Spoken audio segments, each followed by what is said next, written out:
guys! And welcome back again dito sa aking YouTube channel. So ayan, matagal-tagal din akong walang chika sa inyo mga mare. So ang aking chika ngayon ay, may nagtanong kasi sa akin, siguro mga 1 week na yon. Tinanong niya ako na ang timeline daw ng working permit to PR application. So ito yon, working permit to PR. So ano, parang timeline. Yun, ang tanong niya is timeline, kung gaano katagal. So ngayon, i-vlog ko yon. Ito yung itatopic ko sa inyo ngayon.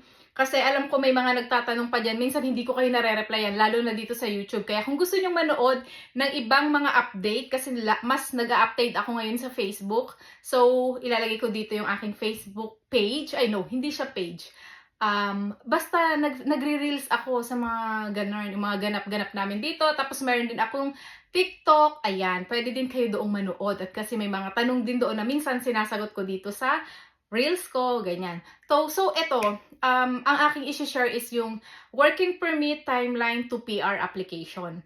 I-share ko lang din, ang agency po naming dalawa ni Melvin is AJ, Allison Jones Immigration Consultant. Naka-base po siya sa Alberta. Tapos, galing kami ng Kuwait. Ang apply po ni Melvin is food service supervisor nung pumunta siya dito. Ayun, galing po kami ng Kuwait, parang nag-cross country papunta dito. So, i-start ko kung kailan nagsimula yung application ni Melvin. Nag-apply si Melvin ng October 2020. December 2020, nagkaroon siya ng interview sa employer. Lahat ng naging requirements niya, ang pathway niya po ay SINP. Lahat ng requirements niya para maipasa yung working permit application niya ay natapos ng May 20, 2022. Ayun, May 20, 2022, ay 2020, yeah, 2022. Tapos, mga 2 or 3 days lang, dumating na yung para sa biometrics. So, nag-biometrics na ako at saka si Melvin. Kasi sabay ipinasa yung application ni Melvin at ako. Ako ay isang open work permit. Dependent po ako ni Melvin. So, pagkatapos noon, open work permit. Pagkatapos noon, ipinasa yung biometrics. Pagkatapos po ng biometrics, dahil sa Kuwait po kami, wala na pong naging medical. Wala po kaming naging medical. Noong application po namin ay working permit. Tapos, dumating po yung aming passport request. Pagkatapos kasi ng biometrics, maghihintay na lang kayo para sa passport request. Either passport request or denied, parang something ganun, parang hindi approved, parang ganun. Pero awa ng Diyos, ano naman tayo, passport request. Dumating po yung passport request namin dalawa ni Melvin ay September 17, 2022. So May, June, July, August, September. Halos 3 months plus or mga 4 months, kulang na 4 months po yung waiting namin sa passport request. Guys, tip, hindi po lahat ng bansa ay 3 months or 4 months ang PR or ang passport request. Pag ipinasa po sa Pilipinas, mas mabilis. Minsan 1 month, 1 and a half. Mabilis pong dumating sa kanila. Basta depende po yun sa bansa. Pero dahil po nasa Kuwait kami, ayun, kulang na 4 months po yung aming naging waiting para sa passport request. Ayun, ipinasa namin ng September 19 yung passport namin. After 1 week, 7 days, 5 days working days, ayun, basta nakuha namin, basta 1 week lang yung binigay. Kunyari, pinasa namin ng 19, 20, 21, 2, 3, 4, 5, 26. Ayan, nakuha na namin yung aming passport with Canada visa. With visa na yun. Ayun, tapos, di ba ipinasa namin yung working permit namin ng application ng working permit is May? Pagdating po ng August 2022,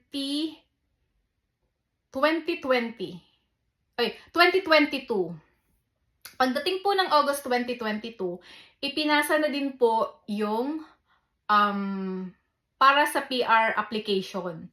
Dahil nga po through SINP ako at saka si Melvin, tapos dependent si Kaylee, kailangan po within 6 months maipasa na po yung PR application nyo din. So, ipinasa po, May, ipinasa yung working permit. June, July, August 8, ipinasa na rin po lahat ng mga requirements. Kinumpleto na po namin yung mga requirements para po mai-apply kami para sa PR application. Ayan.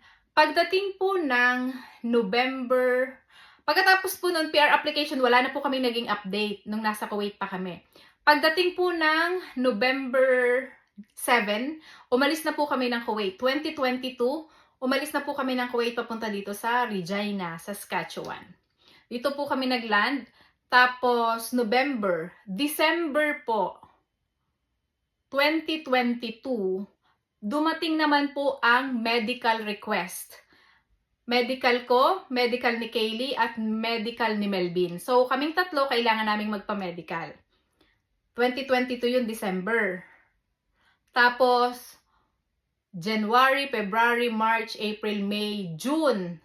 June po ulit, humingi ulit ng request ulit ng medical ni Kaylee. Kasi parang nagka-problema po yung application namin sa PR. Kaya matagal. Medyo matagal po yung sa amin. Hindi katulad nung sa iba. Kasi noong pinasa po namin yung medical, okay naman po lahat ng medical. Tapos, pagkatapos noon, hintay na naman po kami. After 6 months, na-expired na po yung medical ni Kaylee. Kailangan po kasi pag bata, like kay Kaylee, 3 years old pa lang siya noon, kailangan niya po ulit magpa-medical kasi outside Canada po siya. Kaming dalawa ni Melvin wala nang medical kasi inside Canada na kami. So si Kaylee ulit ay nagpa-medical. Pagkatapos magpa-medical ni Kaylee, dumating na yung permanent resident, almost complete. Parang malapit na. Parang andun na, malapit na. At pag dumating po yung unang letter na yun na nagsasabi doon na almost complete, parang ganun yung letter na i-email sa inyo galing sa IRCC. Kailangan po, nung dumating po yon, kailangan i-update nyo po sa agency nyo or sa IRCC kung wala kayong agency. I-update nyo na kung nasaan kayo, kung inside Canada ba kayo or outside Canada. Doon kami nagka-problema. Kasi kaming dalawa ni Melvin nandito sa Canada, si Kaylee nasa Pilipinas. Ngayon, in-update po ng consultant namin, kaso hindi siya, parang hindi siya na-update doon sa online. Basta may online, yung nakalimutan ko na, sorry. Pag na-update yon, after 2 weeks, malalaman mo kung na-update mo. Ngayon, ang tagal, halos 3 months na kaming naghihintay, wala pa rin update. Walang naging update sa amin. So, June, July, August, September, wala pa rin talagang update. So, nagtataka na kami ni Melvin. So, tumatawag na kami sa IRCC na ganun. Yun pala. Hindi pala ulit na update yung sa web form. Hindi na naman na-update doon sa web form yung aming, nandito kami sa Canada, tapos si Kaylee ay nasa Pilipinas. So, in-update ulit siya ng aming, consultant. Ngayon, naging okay na siya, na-update na siya, kasi after 2 weeks, tumawag ulit kami. Kung gusto niyo makakuha ng update sa IRCC about sa PR application nyo, tumawag po kayo sa IRCC every 2 weeks. Kung gusto nyo, every week.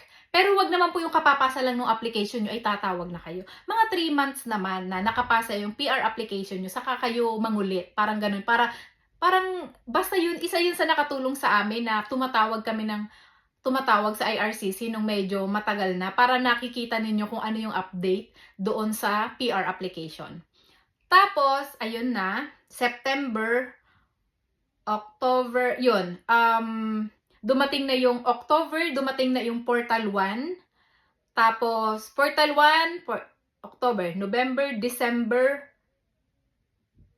parang mga December, dumating naman yung Portal 2. Kasi bukod dun sa email na una, may Portal 1 pa, na may ipapasa kayo doon, mahihingin sa inyo na mga, may i-update lang kayo, parang may pipil-upan lang kayo doon sa ipinasa nila. Tapos depende, kung sabi sa inyo ay i-reply nyo lang doon sa email nyo or may ibibigay sa inyong email para doon nyo i-reply yung inyong mga hinihingi ulit or mga tinatanong nila sa inyo. Tapos Portal 2, sa Portal 2 naman, ang gagawin nyo, i-update or i-upload ninyo yung inyong picture. Pwede kayong mag-picture, pero kailangan siguraduhin nyo na sure na maayos yung picture. Pwede yon. Pwede naman din po kayo magpa-picture sa Staples. Kasi yung ibang mga kasama ko sa Staples, sila dito nagpa-picture. Ewan ko lang po sa iba. Pero pwede po. Kasi yung sa akin, And sa aming dalawa ni Melvin, kaming dalawa lang ang nagpicture. Nag-selfie lang kami dyan, ayun. Na okay naman. Yung akin, okay. Yung kay Melvin, hiningan ulit siya ng panibago. Parang may something mali sa picture niya, parang ganun. Pero yung akin, okay. Kay Melvin, okay. So, pagkatapos noon, ng Portal 2, dumating na po yung aming ECOPR. ECOPR, dumating na. Pagkatapos dumating ng ECOPR, doon nyo po ipapasa yung passport ng anak ninyo na nasa Pilipinas, ng mga dependent na nasa Pilipinas. Doon nyo po ipapasa yung passport nila sa BFS. Makati, kung saan kayo, ganun, Manila, parang ganun, Makati, basta ganun, sa BFS. Doon nyo ipapasa sa BFS pag dumating na yung ECOPR. Yung ECOPR at yung letter na yon at saka picture at saka passport, ipapasa nyo po yun sa BFS. Kay Kaylee po, after 1 month, bago dumating yung kanyang passport with visa. Isa po sa tip, huwag nyo pong ipapasa yung passport nila sa Pilipinas hanggat hindi pa natatanggap ang ECOPR. Kasi nagkaproblema din po kami doon. Ipinasa ko po ang passport ni Kaylee kahit hindi pa dumadating ang ECOPR. Wala pang Portal 1, wala pang Portal 2. Yung unang-unang email nila na almost complete. Ipinasa na po namin kasi may nakalagay doon na within 30 days kailangan ipasa mo na yung passport. Hindi po. Yung ECOPR po yung hintayin ninyo bago po ninyo ipasa ang mga passport ng dependent na nasa Pilipinas. Ayun, yun. Pagdating po ng January 15 po dumating yung ECOPR ni Melvin. Kasama na po kami at kasama na po yung dependent sa Pilipinas. January 15, 2024. Yun po yung naging timeline ng aming working permit to PR application. At dumating po ang aking PR card. Basta dadating na lang po yun sa inyo. Ilagay nyo lang po yung tamang sa Portal 2, ilalagay nyo lang po yung address ninyo doon, yung picture, at dadating na po sa inyo yung PR card. Yung sa akin, 18 days lang dumating na. Yung kay Melvin, medyo matagal. Siguro 1 month. Kasi nga parang nagka-problema din siya sa picture. Tapos yung kay Kaylee, umuwi siya, nasa Pilipinas siya, pumunta siya dito sa immigration dito sa Canada, kung saan po kayo maglalapag, or kung saan, kunyari si Kaylee kasi ay sa Vancouver. So doon si Kaylee, tapos sa immigration, hingi lang yung address namin. Hiningi lang yung ECOPR ni Kaylee kasi may ECOPR po na dadating yung visa nila kasama ng passport. Kasabay po noon yung kanilang ECOPR. Kailangan dala din po yun. Tapos, yun lang. Hiningi lang yun. Tapos, birth certificate ni Kaylee. Tapos, letter. Tapos, ayun na. After 1 month, dumating na po yung PR card ni Kaylee dito sa tinutuloyan namin, or kung saang address po ninyo ini-address, kung saan si Kaylee, or kung saan ini-address, or kung ano yung inilagay ninyong address doon sa immigration, doon po ibibigay, doon po papadala yung card. So, ayun lang, na-share ko lang sa inyo. Thank you so much. Sana nasagot ko yung tanong at ilalagay ko dito kung sino yung nagtanong noon. Kasi may tanong siya din na parang timeline naman ng biometrics. So, kompleto na to. Working permit to PR application. So, ayun lang guys. Thank you so much. Sana may natutunan kayo. At kung may mga tanong kayo dyan, mayroon din akong isi-share sa inyo sa mga susunod na kung paano ko nakuha si Kaylee, ano yung mga kinailangan ko sa immigration para madala ko dito, at napaka-smooth po ng pagdadala ko ni Kaylee dito. Pag kuha ko kay Kaylee mula sa Pilipinas papunta dito sa Canada. So, ayun lang. Thank you so much guys. Maraming salamat at mag-a-upload na ulit ako ngayon ng mga medyo sa isang linggo siguro 1 o 2 kasi walang masyadong trabaho si Inday ngayon kasi nga si Kaylee ay nandito na, so bawas tayo sa oras ng trabaho kasi walang magbabantay, ganun pag may bata. So ayun guys, thank you so much, bye!